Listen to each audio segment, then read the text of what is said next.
This program brought to you by ACS. Think ahead, create the future, change the world.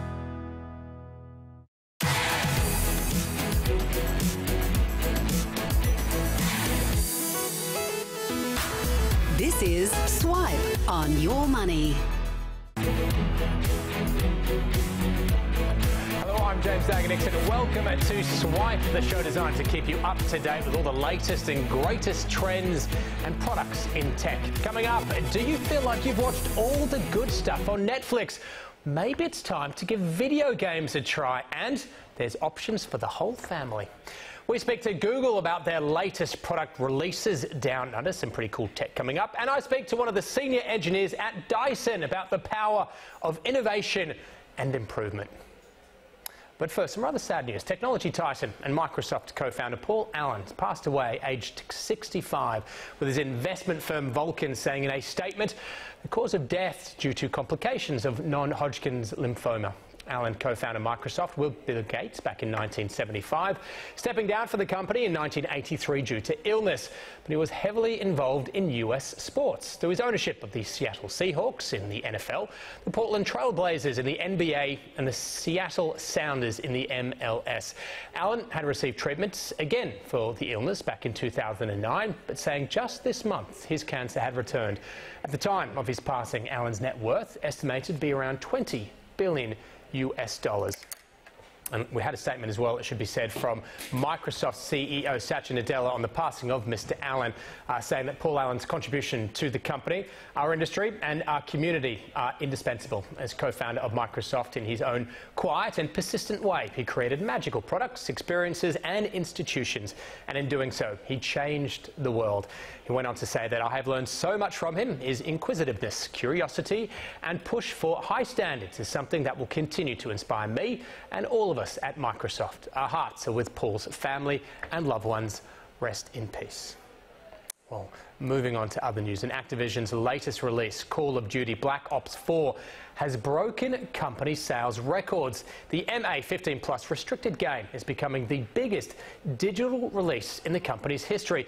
Just a warning though, we are going to be showing you some footage now that contains violence and may be objectionable to some viewers. Now that we've said that, here's some of the cool vision. The new game abandons a single-player campaign in favour of traditional multiplayer modes, including a massive battle royale experience, with Call of Duty taking its spin on the global popularity of games like Fortnite. Black Ops 4 was also the best-selling day one full game on the PlayStation Store globally. However, it is unclear as of yet how many copies have sold in actual bricks and mortar stores. But could games like Call of Duty give Netflix a run for its money? There's only so much good content on Netflix, and finding it can be a lesson in patience that not everyone is actually prepared to go through. So perhaps a left field suggestion. What about gaming? At $80 to $100 a pop, you can get plenty of hours of gameplay. Well, I spoke to the Daily Telegraph's Matt Dunn a little bit earlier for his take on some of the best games for the whole family. All right, Matt, I love this. The idea of people should be considering video games as an alternative to Netflix. Tell us why. Yeah, well, Netflix, you sort of get bored on it. There's only so much you can watch. And video games, they seem expensive, but when you sort of get ones these days, they offer 30, 40 hours playability. And when you're paying $80, $90 and you break that down for the time you get out of it, it's actually not too bad. And a lot of games these days are very cinematic. They're made in 4K. The graphics are almost indistinguishable from the cutscenes. They've come a long way from the days of a Game Boy, I guess. You mentioned, lots of sometimes too much choice on Netflix. There's a lot of video games out there. So, I mean, what would you suggest might be some ideas, video game-wise, to combat Netflix? Yeah, well, I guess it just sort of, you got to find what you're into. There's sports games, there's strategy and things like that. I tend to be drawn, I guess, more towards shooters and things like that that are a bit of fun. The one I've been playing a lot of is Detroit Become Human. So that is essentially a pick-your-own adventure game. So it's set in Detroit in 2038, and it's sort of a future that you can believe. It's androids have become sentient, and you sort of pick whether you turn against the humans or whether you stay with the humans. And each decision you make will change the story. So you can play, it's 10 hours to play through once, but there's 30 hours of options and alternate endings and everything like that.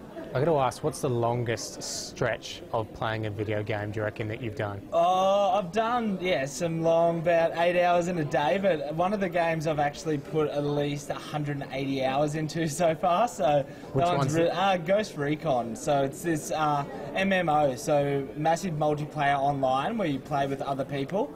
And I play with my dad, so instead of calling him up to have a chat, we put on their gaming headsets, we jump in and we play. It's co-op, so it's you and a team versus the computer.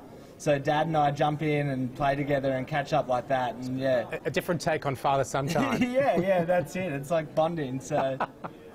What about some other ones? Any other sort of games out there you reckon people should maybe give a try? Give a go? Call of Duty, yes, obviously, is just out. And what's interesting about that is they've completely gotten rid of the campaign mode in that. So they've scrapped that and it's just purely online. And what they've done is they've introduced a new format which has been popular with Fortnite and PlayerUnknown Battleground, where it's a battle royale, last man standing. So 88 people are dropped into the Call of Duty map, and then basically you keep going until you die, and as it goes the map gets smaller and smaller to push people into the centre, so they sort of have to fight and battle it out. Sounds like the Hunger Games. Yeah, it is. It's very similar, and Call of Duty, it was always a popular game with players, the online component, and this really has just added that new element that's really picked up a lot of momentum lately. People just can't get enough of that format of the last man standing. And is that the way it's going? Like the idea that, interestingly, they don't have campaign mode now. It's all about that online gaming. Yeah, I guess with online gaming, a lot of them are sort of pushing towards that. I prefer the co-op where you play against the AI still, because when it's player versus player, people are just so good. They just sit there at home all day and all they do is play video games. I swear to God, like in PlayerUnknown, where you get dropped in the map, I would die pretty much straight away. And you die, you're out of the game, and it's a little bit unfair. So I mean, I like to play the ones where I can play the computer and actually have a chance. Now, I know you said you like the sort of shooter-up ones, but any that aren't quite so violent that people might want to check out? Spider-Man, family friendly. I've been loving it. So it's just been released. It's a PlayStation 4 exclusive, and they've really nailed the dynamic of what it feels like to be Spider-Man. So you sort of fly around New York skyline, web slinging, and you fight enemies, and it's made family friendly. So you'll fight someone on a building. If someone gets knocked off, they don't just fall to their death. They get shot and held to the wall by a web. So it's one that the whole family can play, and it really does feel like you're playing a Spider-Man movie that's made in 2018. It's super impressive, and the storyline hasn't been explored in a comic or in a movie before. So it's sort of this fresh take on something that people are really familiar with. Are we seeing that more and more, as opposed to just, you know, the old Street Fighter games or, you know, war games, that they're actual plot lines in these sorts of games? Yeah, so they're getting a lot more cinematic. A lot of them now are made in 4K, which they just look brilliant, and the cutscenes can't be skipped, which is a little bit annoying sometimes if you die, because you have to watch the same cutscene again. But at the same time, I can see it because they've put so much effort into making these games feel like they're movies, feel like they're like very interactive, and I guess, you want to not skip it. And then as the game goes on, like, I've gotten really sucked into the storyline of Spider-Man and stuff like that.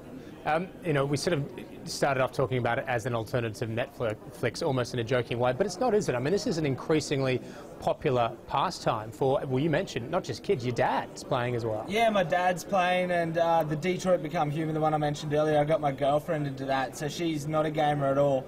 But because it's quite simple, a game like that, the dynamics are, it's not a lot of moving and hand-eye coordination. It's more just doing simple tasks and selecting where to go. And she got really sucked into that. And yeah, I think that now more than ever, there's games for everyone out there that you can sort of find. I'm imagining Christmas time at the Dunn household, everyone's just playing video games around the turkey. Like that. And what's interesting too is PlayStation and Sony have both done it lately, is they have a sort of a Netflix service where you pay an annual fee and all of their exclusive titles are delivered on that. Plus there's a lot of old games that you can get. So for a set fee per year, you have access to every Xbox exclusive that comes out, every PlayStation exclusive, plus old classic games that you may have forgotten about. You just go into the library, download them, they're on your system, and it's as simple as that.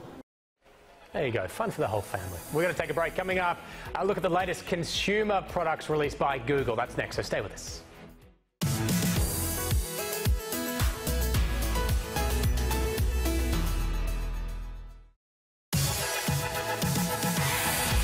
Now, more Swipe on your money.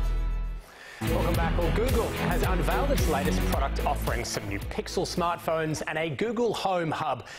Think a Google Home with a screen attached to it. Now, as you'd expect from Google, the new kit is jam-packed with the latest in AI and functionality. But do they have the googly edge to take on the likes of Apple, Amazon and Samsung? Well, it's a question we here at Swipe HQ couldn't quite shake. So we jumped in a cab and headed over to Google HQ to find out.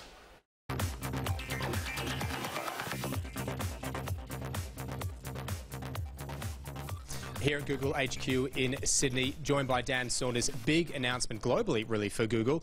We're going to talk Pixels. What are we looking at here? The launch of the new Pixel 3s. Well, so what we've got is both the Pixel 3 and Pixel 3 XL. That's our 5.5-inch and 6.3-inch phone that we're announcing today. We're super proud of this. So as you can see, we've got this beautiful OLED display with this really nice edge-to-edge screen that we've got going on here. We've got this really nice two-tone design on the back. This is a single piece of glass using this really new technology that we've got to create this beautiful matte finish along the bottom. And this whole phone comes packed, of course, with all of our Google Smarts. I want to get to some of the cool features in a moment, but for those who maybe have been enjoying the previous iterations of the Google Pixel, most recently the Pixel 2, how is this different? I mean, how is this a step changer or a change up, if you like, from the previous ones? Yeah, that's a great question. So first of all, the display, I mean, this really is the best OLED display that we've ever produced. It comes with a bunch of new computational power in it as well. One of the really cool things that you'll see on the front here is that we've got these great dual front-firing speakers. These are 40% louder than the speakers that we had last year. So you can just put this to one side, play music while you're at the pool, or use it. This could be a standalone speaker. Oh yeah, absolutely. We believe it's the smartest, the loudest speaker for a smartphone on the market. It's actually been tuned by a Grammy Award-winning music producer, so that we've got software running in the background to optimize the hardware in these incredible speakers.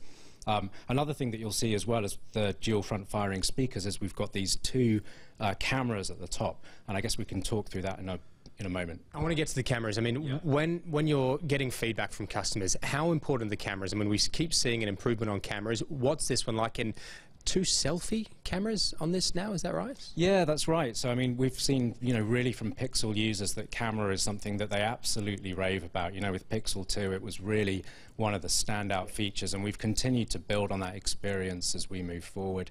With Pixel 3, so you mentioned these two cameras on the front here. That's to allow for a wider field of view. So there's this common problem that we have. Everyone likes to take a good selfie, right? But your arms are only so long. So unless you've got naturally long arms or you've got a selfie stick, then your field of view is relatively limited when you're holding the phone. So what we do with these two cameras on the front is they allow for a much wider field of view so you can get everybody into the shot.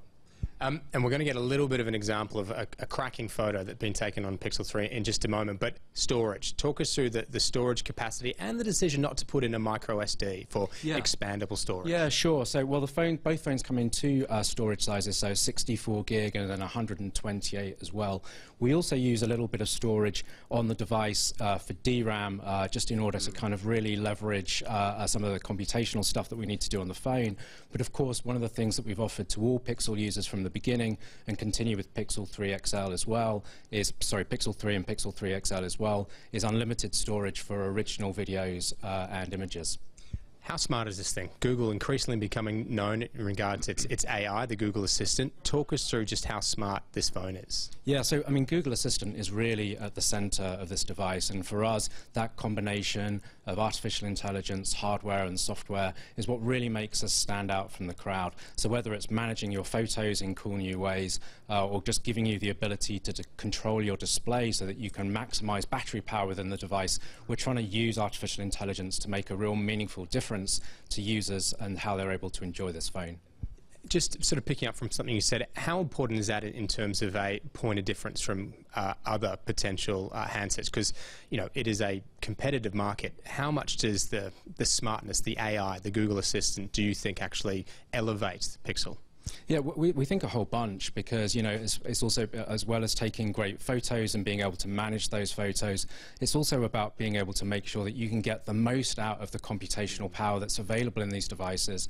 And so what Assistant does is it allows you to really reach into that power, leverage it all, and do it without having to go into detailed menus. You can ask Assistant for what you need, you can ask it to call out some of the cool features, and it will deliver them to you immediately on the screen. Fantastic. Now, as mentioned, people love their cameras. Look, you got to tell us about this this picture you've taken. We actually came into the room and marvelled at the picture quality. Let's go over. Yeah, just give the audience a background as to this picture, because it's a great story. I'll just stand on the side so people can see it. Cool. So this is, I mean, this really shows you the true power of the Google camera here within Google Pixel. This photo was taken by Aquabumps. We bundled him into the back of a helicopter a couple of days ago, gave him a Pixel 3 XL. He flew over the coastline here at about 500 feet, took a photo. That photo that he took, without any further processing, that's the photo that you see on the canvas here. It is a brilliant picture, quite extraordinary. Dan Saunders, appreciate you joining us and explaining the new Pixel 3. Thanks. Yeah, thank you. It's been a pleasure. Thank you. Well, it's not just the new Pixel phones being launched by Google, but also the Google Home Hub. And just to tell us what it is and all about it, Aisling Finch from Google is here. Aisling, thanks very much for your time. So, what is the Google Home Hub? So the Google Home Hub is hands-free help from Google at a glance for any room in your home. You can ask it questions, play music, control smart devices around your home, and get help with busy mornings, get help in the kitchen. It's a little help from Google. So in sort of use case scenarios, how do you envisage people using it? So one of my favourite use cases is getting ready in the mornings. Mornings can be a busy, hectic time. I have 2 little ones, and getting myself and helping them get ready in the morning can be a hectic time.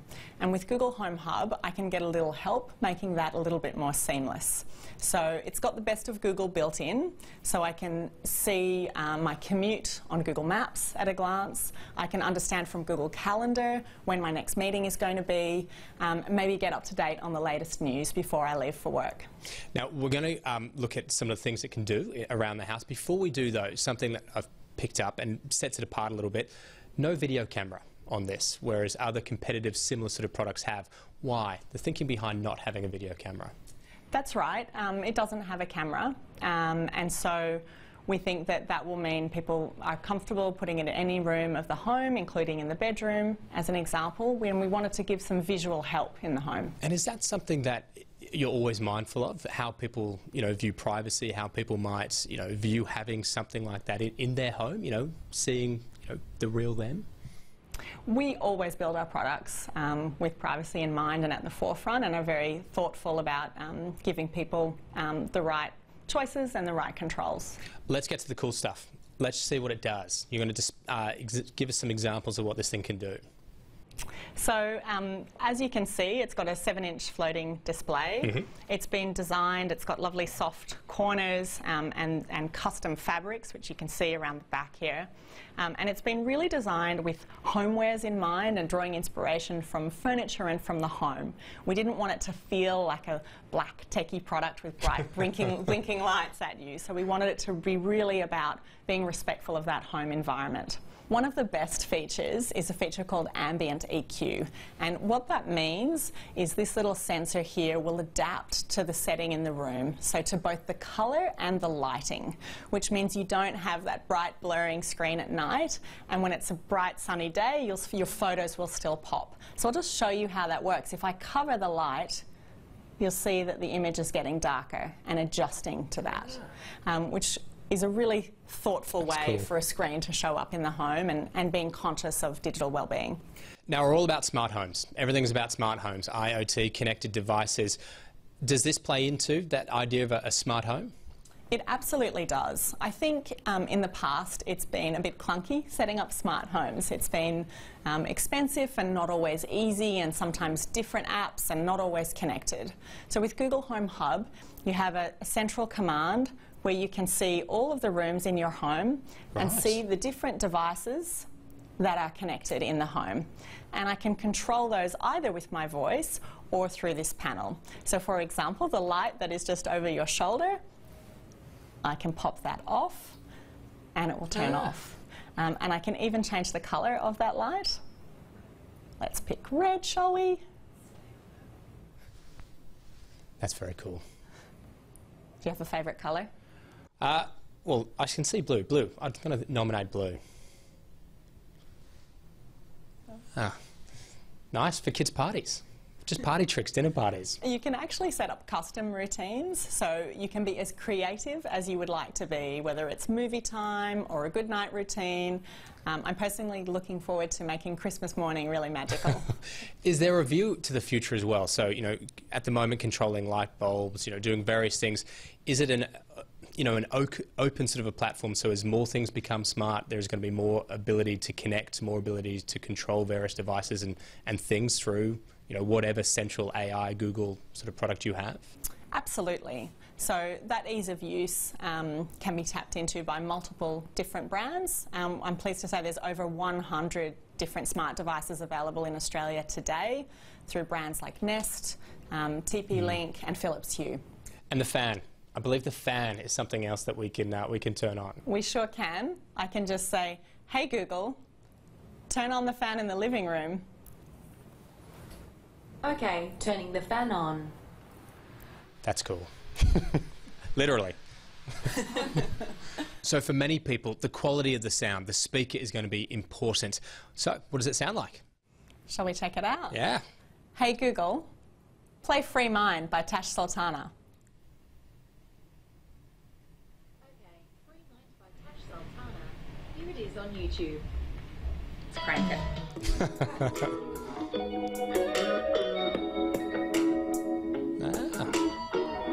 It's good. Very good for such a small speaker. Now, got to ask, Aisling, what about price? How much is this going to cost when it comes to market? So this is available now for pre-order for 219 Aussie dollars, and it will be available through retail partners from October 23rd through JB Hi-Fi, Harvey Norman, The Good Guys, Officeworks, Optus, Vodafone, and of course the Google Store. Everywhere. By the sounds of it. Aisling Finch, really appreciate your time today. Thank you. Thank you, James. All right, we're going to take a short break. When we come back, a look at all the latest innovative products from Dyson, so stay with us. We'll be back with more Swipe on Your Money. And now, more Swipe on Your Money. Welcome back to Swipe. Well, now I don't know about anybody else, but when I think of Dyson, I think vacuum cleaners and really expensive yet quiet fans.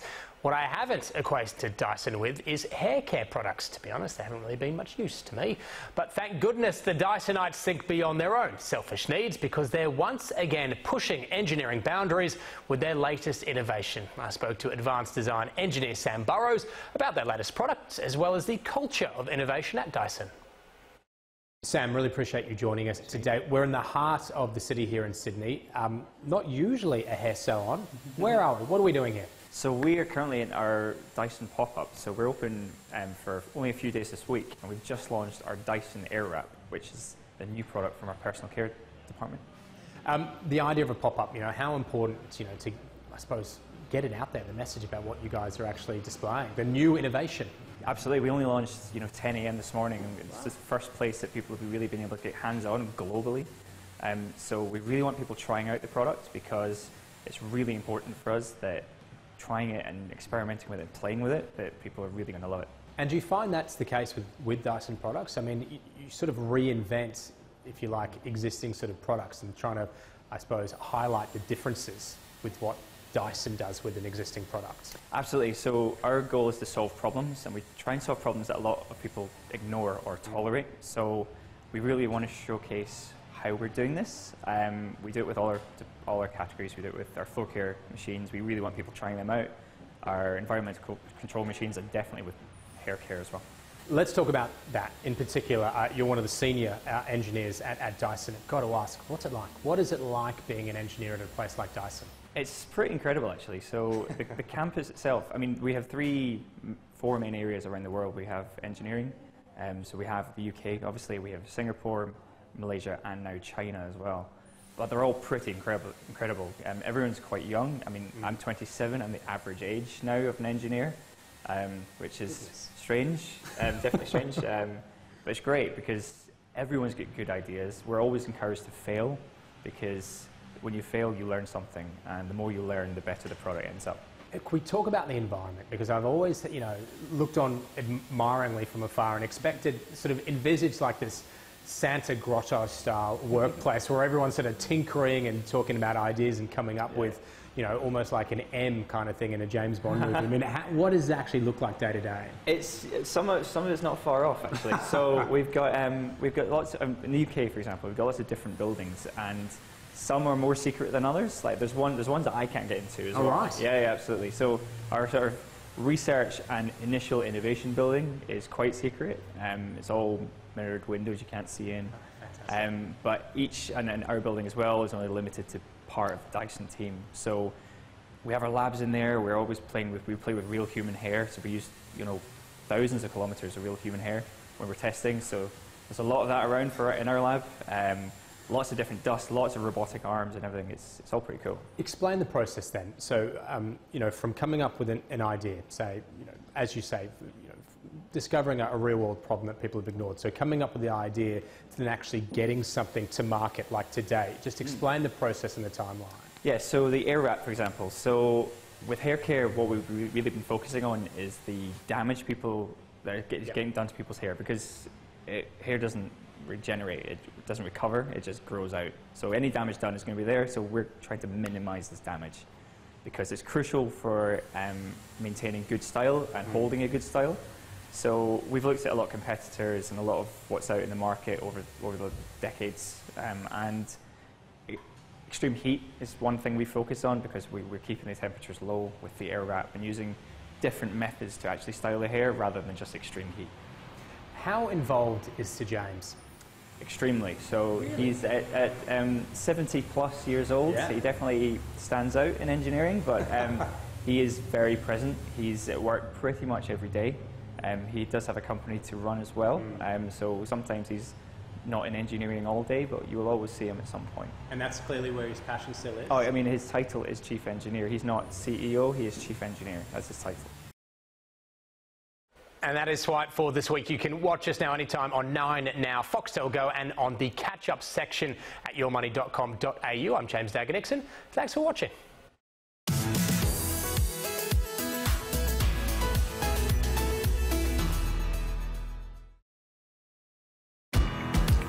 This program brought to you by ACS. Think ahead, create the future, change the world.